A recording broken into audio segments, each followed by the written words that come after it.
Now, talking about the biopsy is most commonly taken using the help of ultrasound. Okay, with the help of ultrasound, and the USG modality that we are going to use is your TRUS, that is your transrectal ultrasound, and with the help of that, you are going to get a biopsy that is called as a TRUS guided biopsy. Now, this TRUS guided biopsy can either be transrectal, where we go through the rectum and take a biopsy, or it can be transperineal, where the Doppler or the ultrasound machine is in the rectum, but your biopsy is from the perineum. Okay, that is called as a transperineal biopsy. Coming to your transrectal biopsy, this is easy to perform, can be done under local anesthesia. Downside is that there is an increased risk of infection. Why? Because you are working inside the rectum, correct? So there is an increased risk of infection because you're going through the rectum and entering the prostate, and it is very difficult to hit the anterior part of the gland or the anterior zone, that is the anterior fibromuscular stroma. You can't reach. So let's look at this. Through the rectum you're going, so you can introduce infection inside, but if you're trying to hit this, that is the anterior fibromuscular stroma, becomes very difficult for you to hit using a transrectal biopsy. So the alternative to that is your transperineal biopsy. Here the ultrasound machine is there. So with the help of a transperineal needle, you will be able to go wherever you want and take the biopsy and come. Because you are going through the perineum, there is less infection. You can reach the anterior zone or the anterior part of the gland.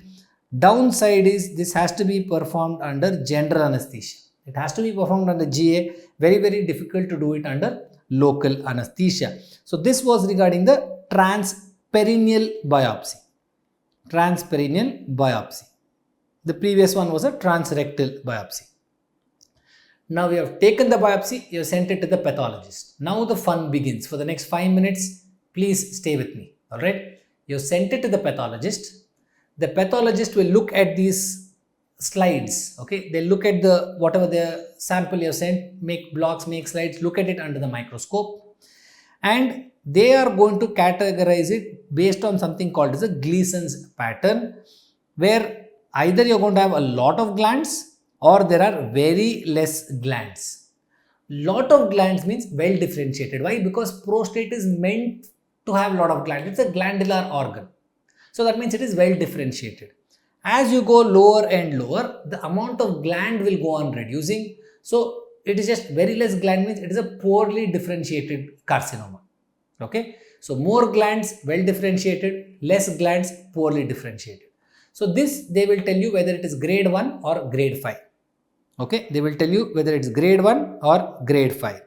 So grade 1 very well differentiated, grade 3 moderate differentiated, grade 5 is poorly differentiated. That is how you are going to categorize them, and this is the job by the pathologist.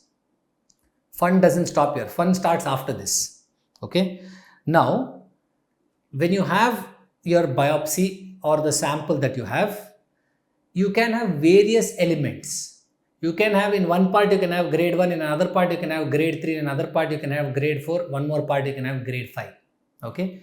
Your job is to try to see which is the majority component. Okay, two things. Which is the majority component? That means is grade 1 majority or grade 2 majority or grade 3 majority in that particular slide. Next is second most majority. Second most majority component.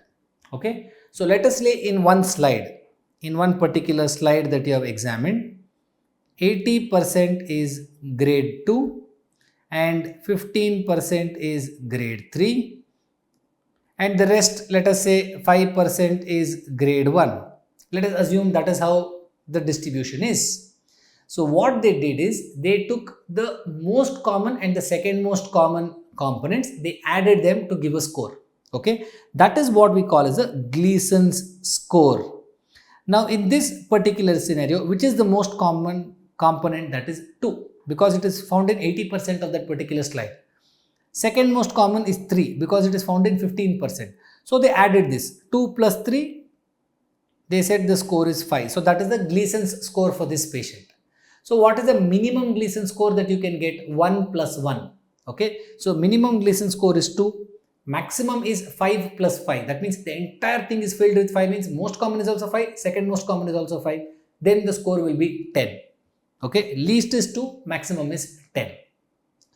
Now before you go to the next bit, what they did realize is this score 1 and 2. They found majority it is well differentiated. So it is a very, very low grade carcinoma at that point of time.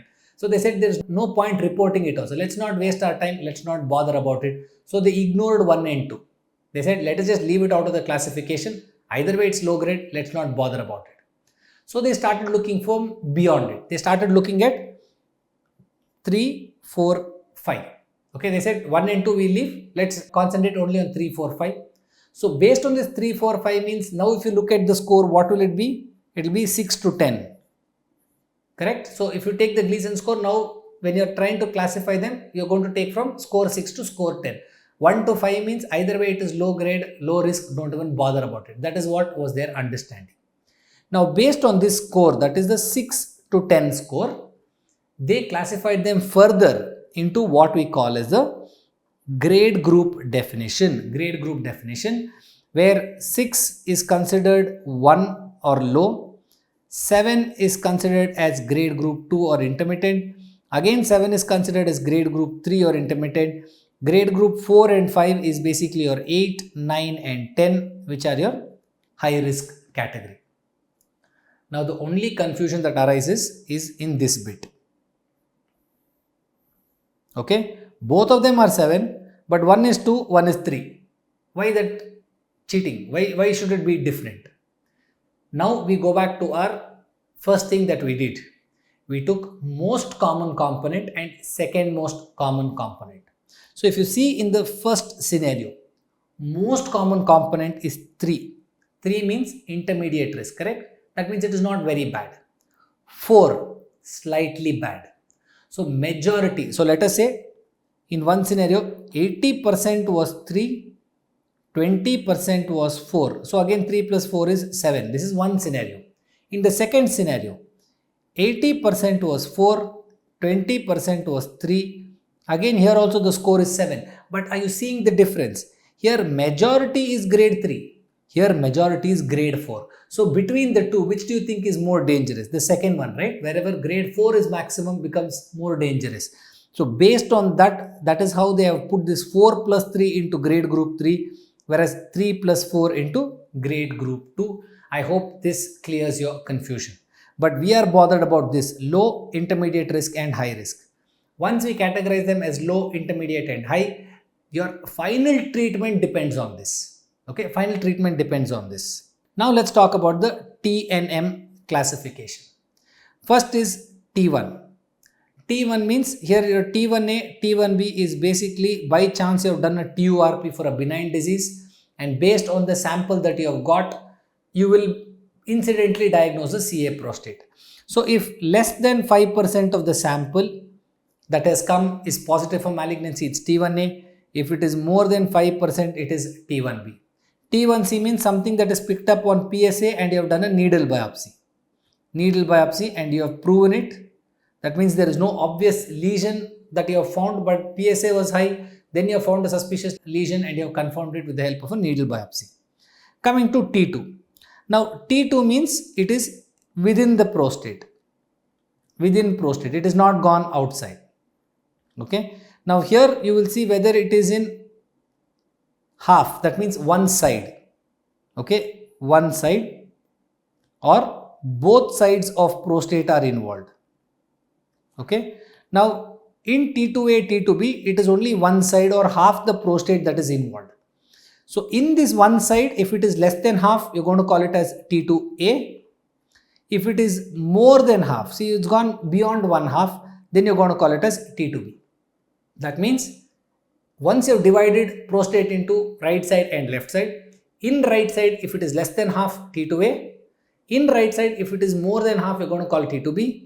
Or if it involves both the right side and the left side, then you're going to call it as T2C. Okay, both sides. T3 means it has started going outside the prostate. outside the prostate. So if it is just come out, it is T3A. It's called T3A. If it goes to the seminal vesicles, this is important. Seminal vesicles is T3B. And if it goes to the adjacent organs, then you're going to call it as T4. So here you can see the disease has gone to the bladder, the rectum, the perineal muscles, the lateral or the adnexa. If it goes all there, then you're going to call it as T4 lesion.